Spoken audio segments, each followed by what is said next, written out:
tapping in, y'all. Let's see, we gotta do this one on the game, on the Olympic Games. This was as dramatic a fourth quarter. That shit was serious, huh? At any level of the sport, 36 points for Steph Curry, who've been averaging just 7 a game through their first 4 games, the 9 threes, the second most ever. This was serious, you know. Player, and so again, Wendy, who's been there covering it for us, what an unbelievable and unforgettable day this was, Wendy. And I know you were around the team after the game. How would you describe the vibes? They were, being there with the USA basketball family after the game, there was just such a pride in the way that they played. Really, if you go down and look at player by player, the way it broke down, Steph Curry had been in a terrible slump. He comes out and delivers at the highest level under the Olympian in the history of our country in basketball, delivering those big shots. I mean, this is 4 MVPs under the highest stakes, playing and delivering.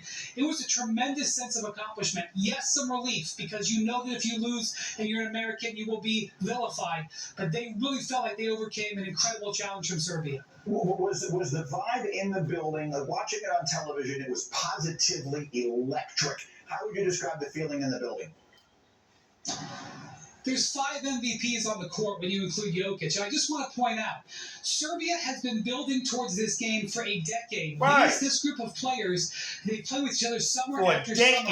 Jokic has been rising, getting stronger. This is Steve Kerr's voice.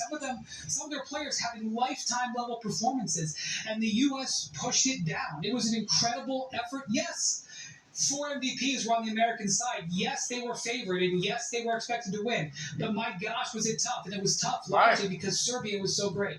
I think one of the most interesting storylines here is at a time in the NBA where all the conversation is about so many young superstars that are coming, Ant-Man and Shai Gilgeous-Alexander, and all these young players getting ready to take over the league. When the chips were down, when the money was up, when everything was on the line, Wendy, it was LeBron, Steph, and KD.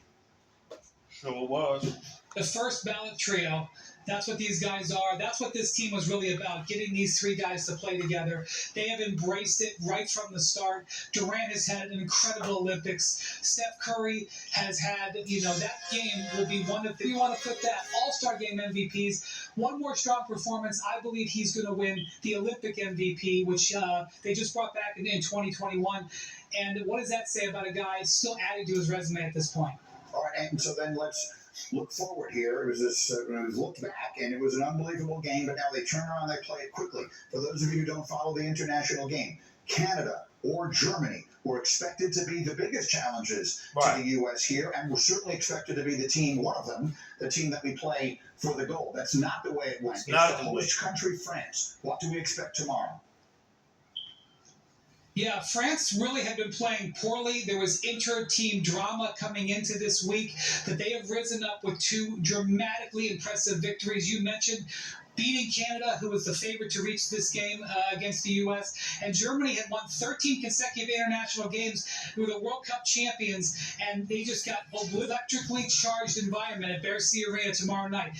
Man to man, on paper, France does not compare to Serbia. This, in theory, should be a quote-unquote easier game for the U.S. Having said that, there's no way you could have been at those last 2 French games and not expect an incredibly energetic performance from them. Their coach said that playing for a championship, Olympic gold in Paris is like a dream. And that's what they've got in front of them against the USA. No, we will see. It is tomorrow for the gold medal. Wendy, you've been outstanding there. Continue to enjoy, and we will get back with you for the gold medal against France on Saturday. Talk about Steph. 36 points. We're trash France, to be honest. The 7 points per game he was averaging through the team's first 4 games. His 9 threes, tied for the second most by a U.S. men's player at the Olympics. Only Carmelo Anthony ever had more. He made 10 in a game against Nigeria in 2012. And let's go to Paris. Wendy, I mean, I can hardly contain myself just doing the highlight again after watching this yesterday. And you told us in our meeting this morning you were back at the team hotel. Okay. I think that's it, y'all. So, yeah. The boys, man, they really pulled that out, man.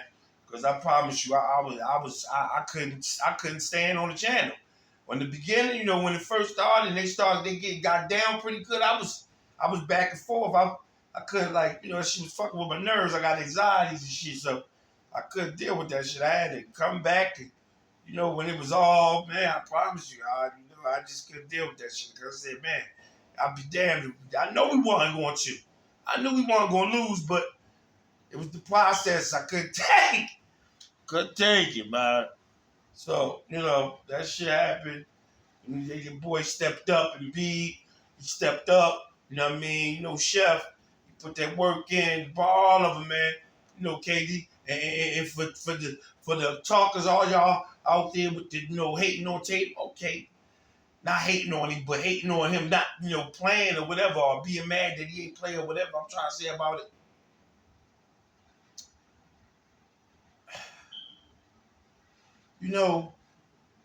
It had to be that way, unfortunately, man. Unfortunately, they've caught up enough around the world that I believe JT needed to sit out that one, man. Honestly. Because this ain't no best of 7. This is one-shot deal, man. And, I mean, at the same time, you saying, man, you could have put him on the floor for a couple minutes and see what happened. I mean, but, we was down big, so I guess, we could say that. But, I mean, y'all shouldn't be. There's a lot of Steve Kerr don't want to be the motherfucker, the coach that lost this shit with all them. He don't want to be that coach. He'll rather be the coach that had to bench JT, for the betterment of the team to win that goal. You hear me? He'll rather be that coach than to be the one that lost, that couldn't get the goal. You feel me? So, y'all need to, Jamie, Tatum gonna get his thing, gonna get in there, he gonna do his thing, gonna be all right. Get that gold around his neck, he good to go.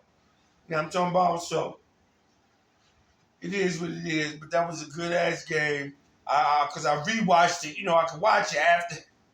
I rewatched it when it came back because I could know we're going to win, so I could handle it. Fuck that, I couldn't know.